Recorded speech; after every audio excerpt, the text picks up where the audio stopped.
Smart ছেলেরা, এই যে আমি যাদেরকে দেখতে পাচ্ছি, all are the Gen Z of Jashore. যারা জেন জি ওরা স্মার্ট, ওরা ইশারা ইঙ্গিতে কাজ করে। এই যে পুরো গদি উল্টায় দিছে, ঠিক কিনা? 24-এর ছাত্র নাগরিক অভ্যুত্থান আমাদের দেখিয়ে দিচ্ছে কিভাবে চোখের ইশারায় গদি উল্টে দিতে হয়। তো এই জেনজিদের নিয়ে বসেছে, ওরা তো স্মার্ট, ওরা ডিস্টার্ব করবে না। মেহরবানি করে আমার সাথে কানেক্ট করো, 1 to 1, brain to brain, eye to eye contact করো আমার সাথে। তাকাও, কষ্ট হলো আমার দিকে তাকাও, আওয়াজ করা যাবে না, আমার দিকে তাকাও। প্রিয় ভাইয়েরা,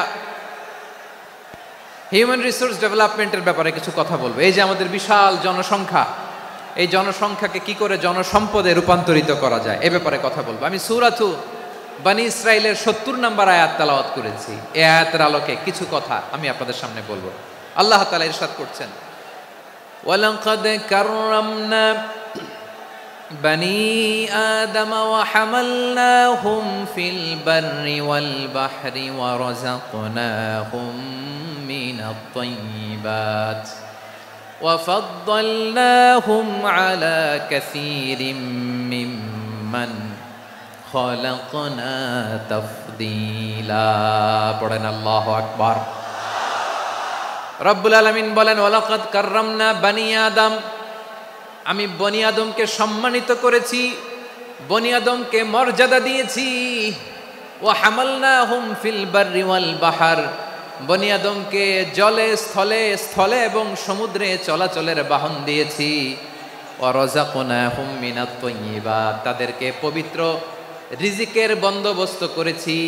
ওয়া ফাদ্দালনাহুম আলা কাসীরিম মিম্মান খালাকনা তাফদীলা, আর আমি আল্লাহ যাদেরকে সৃষ্টি করেছি তাদের মধ্য থেকে বনী আদমকে আমি শ্রেষ্ঠ বানিয়েছি। আমরা শ্রেষ্ঠ, আমরা আশরাফুল মাখলুকাত। আমরা কি? এই যে এমনি চিল্লাচিল্লি করে, জিজ্ঞাসা করলে বলে না। আমরা আশরাফুল মাখলুকাত। আমরা কি? শ্রেষ্ঠ, সবার চেয়ে সেরা। আমাদের মতো করে আল্লাহ কাউকে বানায় নাই। 2 পায়ে ভর করে, শির দ্বারা এরকম স্ট্যান্ড রেখে মাথা উঁচু করে দাঁড়াতে পারে এরকম কোন প্রাণী পৃথিবীতে আছে? এজন্য আল্লাহ বলেন, ওয়ালাকাদ কাররামনা বনী আদম, আমি বনী আদমকে সম্মানিত করেছি, তাদেরকে আমি মর্যাদা দিয়েছি। তাদেরকে আমি যত মর্যাদা দিয়েছি আমার কোন সৃষ্টিকে এত মর্যাদা দেই নাই। পড়েন সুবহানাল্লাহ। I have dignified the status of the sons of Adam, আদমের সব সন্তানের মর্যাদা আমি বাড়িয়েছি।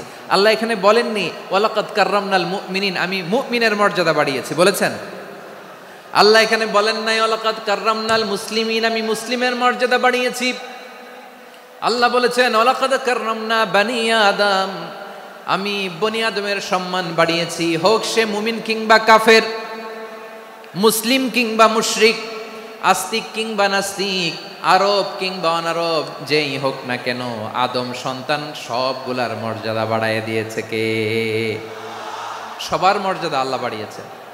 মানুষ হিসেবে মর্যাদা।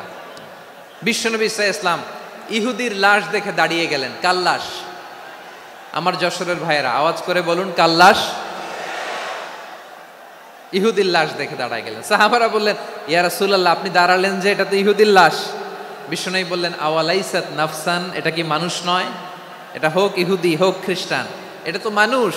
আমি মানুষ দেখে দাঁড়িয়েছি। আই স্যালিউট দ্য হিউম্যানিটি, আমি মানবতাকে সম্মান করেছি। পড়েন সুবহানাল্লাহ। তাহলে এই জমিনে মানুষের মর্যাদা বেশি। হোক আস্তিক, হোক নাস্তিক, হোক মুমিন কিংবা কাফের, আদমের সন্তান হলে, মানুষ হলেই তার মর্যাদা বাড়িয়েছে কে? আমার কলিজার টুকরা যশোরের ভাইয়েরা, মানুষের মর্যাদা আল্লাহ এত বাড়িয়েছেন, মানুষ জীবিত থাকলেও যেমনি মর্যাদাবান, মরে গেলেও মর্যাদাবান। সুবহানাল্লাহ পড়েন। মানুষ মরে গেলে এই ডেড বডিটা কি হয়? পচে যায়, গলে যায়, মাটির সাথে মিশে যায়। তাই বলে আপনি ডেড বডির সাথে যাচ্ছে তাই করতে পারবেন না। পারবেন? কেউ যদি অন্যায় করে তাকে যদি আপনি শাস্তির আওতায় আনেন, যা মনে চায় করতে পারবেন না। তারা আগুন দিয়ে পোড়াতে পারবেন না, নাক কাটতে পারবেন না, কান কাটতে পারবেন না, অঙ্গ বিকৃতি করতে পারবেন না। কারণ মানব জাতির মর্যাদা স্বয়ং দিয়েছে কে? ডেড বডি পচে যাবে, গলে যাবে। তারপরে ইসলাম বলে, না, খবরদার, এই মরা লাশটারও একটা মর্যাদা আছে না নাই? ইসলাম বলে এই লাশটা গলে যাবে, পচে যাবে, কিন্তু এটার অমর্যাদা করো না। কর্পূর দিয়ে, খেজুর পাতা দিয়ে, এটাকে ওয়ার্ম ওয়াটার দিয়ে, গরম পানি দিয়ে ধৌত করো, সাদা শুভ্র ধবধবে কাপড় দিয়ে লাশটাকে তুমি কাভার করো, তারপরে খাটিয়ার মধ্যে লাশটাকে রেখে বিশাল একটা প্রোগ্রাম করো, একটা ফিউনারাল প্রোগ্রাম করো। ওই প্রোগ্রামের ডানে বায়ে পেছনে লাশটারে রাখলে হবে না, প্রোগ্রামের একেবারে সামনটাতে তুমি লাশটাকে রাখো। সুবহানাল্লাহ। একটা ফিউনারাল প্রোগ্রাম করতে হবে, তাকে শেষ বিদায় জানাতে হবে, যেটাকে আমরা জানাজা বলি। কি বলি? জানাজা মানে মাইয়েতের জন্য দোয়া, তার জন্য দোয়া করা হয়, তাকে একটা সিস্টেমেটিক অর্ডারে কবরে রাখা হয়, সুন্দরভাবে সেটাকে কবরস্থ করা হয়, মাটি দেয়া হয়, পানি দেয়া হয়। তার মানে মরে গেলেও মানুষের সম্মান বাড়ায় দিয়েছে কে? এজন্য আল্লাহ বললেন ওয়ালাকাদ কাররামনা বানি আদম, বনি আদমের সম্মান মর্যাদা আমি আল্লাহ বাড়িয়ে দিয়েছি। মানুষের সম্মানে তুমি কখনো আঘাত করো না, ঠিক কি না? তাহলে ভাই, প্রথম মেসেজ হচ্ছে the first and foremost message tonight to the people of জাসর। আল্লাহ বলেন I have dignified the status of son of Adam. আমি বনি আদম সবার মর্যাদা বাড়িয়ে দিয়েছি, হোক আস্তিক নাস্তিক, হোক কাফের কিংবা মুশরিক, তার মর্যাদা বাড়াই দিছে কে? যখন বন্যা হয় আমরা ত্রাণ নিয়ে যাই, আমরা শুধু মুসলমানদেরকে ত্রাণ দেই নাকি? হ্যাঁ, আমরা মুসলমানকেও দেই, অমুসলমানকেও দেই, হিন্দুকেও দেই, বৌদ্ধকেও দেই। যেখানেই মানবতা বিপন্ন সেখানে ইসলামের হেল্পিং হ্যান্ড আছে না নাই? সুবহানাল্লাহ। কি দিন আমরা পেয়েছি, কি বিধান আমরা পেয়েছি। ওয়ালাকাদ কাররামনা বানি আদম, আমি বনি আদমকে সম্মানিত করেছি। এরপর আল্লাহ বললেন ওয়া হামালনাহুম ফিল বাররি ওয়াল বাহর, মানুষকে স্থলে এবং সমুদ্রে চলাচলের বাহন আমি দিয়েছি। স্থলে কিভাবে চলবে, জলে কিভাবে চলবে, এই বাহনের ব্যবস্থা করেছে কে? এই জেনজি, এই স্যামড়া, ইরাম করতেছো কিসের জন্য? হ্যাঁ, ইরাম করলে চলবি? হ্যাঁ, বস বস বস বস, আওয়াজ করতেছো কেন? কথা বলতে দিবা না আমাকে? তো এইটা বুঝি তোমাদের ভালোবাসার নমুনা? তোমাদের ভালোবাসার কারণে যদি আমি কোথাও দাঁড়াতেই না পারি, কোথাও বসতে না পারি, কোথাও দুটা কথা বলতে না পারি, এই ভালোবাসা দিয়ে কি হবে আমার? বরং ঘামতে ঘামতে ঘর্মাক্ত হব, রক্তাক্ত হব। কিন্তু সেন্ট্রাল থেকে, সেন্ট্রালি যে ইনস্ট্রাকশন আসবে, সেই ইনস্ট্রাকশনের এক চুল আমরা ডানে বায়ে যাব না। এইটা গণজাগরণের জন্য এইটা দরকার, ইসলামী বিপ্লবের জন্য এইটা দরকার। তো আধা ঘন্টা ধরে যদি তোমাদেরকে থামানোই না যায়, এই লস্কর দিয়ে আমি কি করব? আল্লাহর ওয়াস্তে নো নো নো স্লোগান, চুপচাপ একেবারে আমার দিকে তাকাও। আল্লাহ বললেন ওয়া হামালনাহুম ফিল বাররি ওয়াল বাহর, জলে স্থলে আমি চলাচলের যানবাহনের ব্যবস্থা করেছি। আমরা স্থলে ঘোড়ার উপরে চড়ি, উটের উপরে চড়ি, গাড়ির উপরে চড়ি। এই যে গাড়ির ইঞ্জিন বানাইছি আমরা, এটার মেধা দিয়েছে কে? আবার সাগরের মধ্যে আমরা নৌযান, জলযান, বড় বড় জাহাজ দিয়ে এক মহাদেশ থেকে আরেক মহাদেশ যাই, এক দেশ থেকে মালামালগুলো আরেক দেশে পাঠাই। সাগরের ভেতরে নৌকাগুলোরে ধরে রাখলো কে? ওয়াল ফুলকিল্লাতী তাজরি ফিল বাহরি বিমা ইয়ানফাউন নাস। মানুষের উপকার আছে এরকম সরঞ্জামাদি নিয়ে সাগরের উপরে বিশাল বিশাল জলযানগুলো চলে, এগুলো ডুবে যায় না, কাত হয়ে যায় না, পড়ে যায় না। এগুলোকে স্থিতিস্থাপকতাকে ঠিক করে রাখলো কে? আপনারা জাহাজ দেখেছেন? জাহাজ, হ্যাঁ, বাড়ি চট্টগ্রাম হইলে দেখতে পারতেন। দেখছেন? বিশাল বিশাল জাহাজ, বিশাল জাহাজ মালামাল নিয়ে এক মহাদেশ থেকে আরেক মহাদেশে যায়। গত মাসে আমার জাপান সফর ছিল। এই যে বাংলাদেশে যে গাড়িগুলো চালান, বেশিরভাগ গাড়ি আসে কিন্তু জাপান থেকে। হাজার হাজার গাড়ি একটা জাহাজ বহন করতে পারে, হাজার হাজার গাড়ি।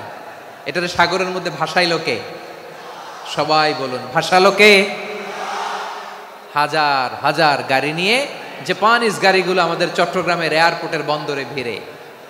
যুক্তরাষ্ট্রে আমি দেখেছি বিশাল বিশাল জাহাজ। আপনারা টাইটানিক জাহাজের নাম শুনেছেন? টাইটানিকেরও 8 গুণ 10 গুণ বড়। সুবহানাল্লাহ কইবেন না? টাইটানিক জাহাজের 8 গুণ 10 গুণ বড় একটা জাহাজ আছে, আইকন অফ দ্য সি, আমি দেখে এসেছি। রয়্যাল ক্যারিবিয়ান দেখে এসেছি। সাগরের সামনে জেটিতে যখন দাঁড়ালাম, জাহাজটা যখন যায়, আমার মনে হচ্ছে একটা শহর, গোটা শহর, the entire city is floating on the water. পুরো একটা শহর মনে হয় পানির উপর দিয়ে ভেসে যাচ্ছে, পড়েন সুবহানাল্লাহ। এই যে আইকন অফ দ্য সি, এই ক্রুজ, এই জাহাজটা, এটার ভিতরে স্টেডিয়াম আছে। কিসের ভিতরে স্টেডিয়াম? কথা বুঝে নাই বোধহয়। স্টেডিয়াম কিসের ভিতর? সুইমিং পুল আছে, শপিং মল আছে, রেস্টুরেন্ট আছে, ক্লাব আছে, 3000 4000 রুম বিশিষ্ট, কক্ষ বিশিষ্ট হোটেল আছে। এই সবগুলোর নিয়ে এগুলো চলে সাগরের এই দোলার মধ্যে, জলোচ্ছ্বাসের মধ্যে, এই সাগরের ভেতরে এই জাহাজগুলোর ভাষায় রাখছে কে? সূরাতুর আর রহমানে আল্লাহ তাআলা বললেন, ওয়ালাহুল জাওয়ারিল মুনশাআতু ফিল বাহরি কাল আ'লাম ফাবিআইয়ি আলা, সবাই পড়েন, ফাবিআইয়ি আলাই রাব্বিকুমা তুকাযিবান। পাহাড় সম বড় বড় জাহাজগুলো মাল বোঝাই করে সাগরের মধ্যে ভেসে বেড়ায়। এগুলো দিয়ে মালামাল বহন করা যায়, মানুষরা এক দেশ থেকে আরেক দেশে যায়। এই জাহাজগুলোর সাগরের ভেতরে ভাসায় রাখলো কে? এই আয়াতের ভেতরে আল্লাহ তাআলা সূরাত বনী ইসরাঈলের এই চমৎকার আয়াতের ভেতরে আল্লাহ তাআলা বেসিক্যালি মানব জাতির প্রতি তার 4টি স্পেশাল অনুগ্রহের কথা বলেছেন। কয়টি? 2টা বলে ফেলছি। 1 নাম্বার, ওয়ালাকাদ কাররামনা বনী আদম, আমি বনী আদমের সম্মান বাড়াইছি। নাকি মুসলমানদের? নাকি মুসল্লিদের? কার সম্মান বাড়িয়েছি? বনী আদমের। তাহলে human dignity, the first part of the verse talks about the human dignity. 2 number অংশ আল্লাহ তাআলা বললেন, ওয়া হামালনাহুম ফিল বাররি ওয়াল বাহর, স্থলে এবং সমুদ্রে আমি তাদের জন্য চলাচলের বাহন দিয়েছি। সুবহানাল্লাহ। তার মানে smooth movement on land and sea, জলে এবং স্থলে যাতে আমরা স্মুথলি মুভ করতে পারি আল্লাহ তাআলা দিয়েছেন। 3 নম্বরে আল্লাহ তাআলা বললেন, ওয়া রাযাকনাহুম মিনাত তাইয়্যিবাত, মানুষের জন্য আমি পবিত্র রিজিকের ব্যবস্থা করেছি। জলে এবং স্থলে যত প্রাণী আছে সবগুলা প্রাণীকে রিজিক দেয় কে? আমাদেরকে রিজিক দেয় কে? সাগরের মাছগুলোকে, বড় বড় তিমি মাছগুলোরে রিজিক দেয় কে? বাতাসের মধ্যে ভেসে বেড়ানো বড় বড় পাখিগুলো, স্ক্যান্ডিনেভিয়ান কান্ট্রি থেকে লক্ষ লক্ষ কোটি কোটি পাখিগুলো যে এক দেশ থেকে আরেক দেশে ট্রান্সফার হয়, এগুলোর রিজিক দেয় কে? রব্বুল আলামিন বলেন, ওয়ামা মিন দাব্বাতিন ফিল আরদি ইল্লা আলাল্লাহি রিজকুহা ওয়া ইয়ালামু মুস্তাকাররাহা ওয়া মুস্তাওদাআহা কুল্লুম ফি কিতাবিম মুবিন। আল্লাহু আকবার। রব্বুল আলামিন বলেন, ভূপৃষ্ঠে বিচরণশীল যত প্রাণী আছে সব প্রাণীগুলোকে আমি আল্লাহ আমার নিজের কুদরতে রিজিকের বন্দোবস্ত করি। এই প্রাণীগুলো কোথায় থাকে, কোথায় যায়, সব জায়গায় আমি রিজিক পৌঁছে দেই। রিজিক কেউ দিতে পারে না, রিজিকের মালিক কে? রিজিকের মালিক তিনি আল্লাহ। এজন্য আল্লাহ তাআলা বললেন, ওয়া রাযাকনাহুম মিনাত তাইয়্যিবাত। এরপর আল্লাহ বললেন, ওয়া ফাদ্দালনাহুম আলা কাসীরিম মিম্মান খালাকনা তাফদীলা। আমি যত প্রাণী সৃষ্টি করেছি সকল প্রাণীর মধ্যে মানুষের মর্যাদা, শ্রেষ্ঠত্ব আমি দিয়েছি। সুবহানাল্লাহ পড়েন। তাহলে 1 নম্বরে আল্লাহ বললেন, আমি বনি আদমের মর্যাদা বাড়ালাম। এরপরে বললেন, স্থলে এবং সমুদ্রে চলাচলের জন্য যানবাহন দিলাম। 3 নম্বরে আল্লাহ বললেন, পবিত্র রিজিকের ব্যবস্থা করে দিলাম। এরপরে আল্লাহ বললেন, যত প্রাণী আছে, সৃষ্টি আছে, সবগুলার উপরে আমি মানুষকে শ্রেষ্ঠত্ব দিলাম। সুবহানাল্লাহ। তাহলে সবচেয়ে বেশি শ্রেষ্ঠত্ব মানুষের। কার? মানুষের। শুধু তাই নয় প্রিয় ভাইরা, আকাশ এবং জমিনে যা কিছু আছে সবকিছু মানুষের জন্য, মানুষের কল্যাণে, মানুষের প্রয়োজনে, মানুষের বশীভূত করে সৃষ্টি করেছেন কে? রব্বুল আলামিন বলেন, হুয়াল্লাযী খালাকা লাকুম মা ফিল আরদি জামিআ, এই জমিনের মধ্যে যা কিছু আমি আল্লাহ সৃষ্টি করেছি সব কিছু আমি মানুষের জন্য সৃষ্টি করেছি। পড়েন সুবহানাল্লাহ। ওয়াল্লাযী খালাকালাকুম মা ফিল আরদি জামিআ, যা আছে সব আমাদের জন্য, সব আমাদেরকে সার্ভিস দেওয়ার জন্য, আমাদের উপকারের জন্য, আমাদের কল্যাণের জন্য। আওয়াজ করে সবাই পড়ুন আল্লাহু আকবার। অন্য আয়াতে আল্লাহ বললেন ওয়াসাখখারা লাকুম মা ফিস সামাওয়াতি ওয়া মা ফিল আরদি জামিআম মিন ইন্না ফি যালিকা লাআয়াতিন লিকাউমিন ইয়াতাফাক্কারুন।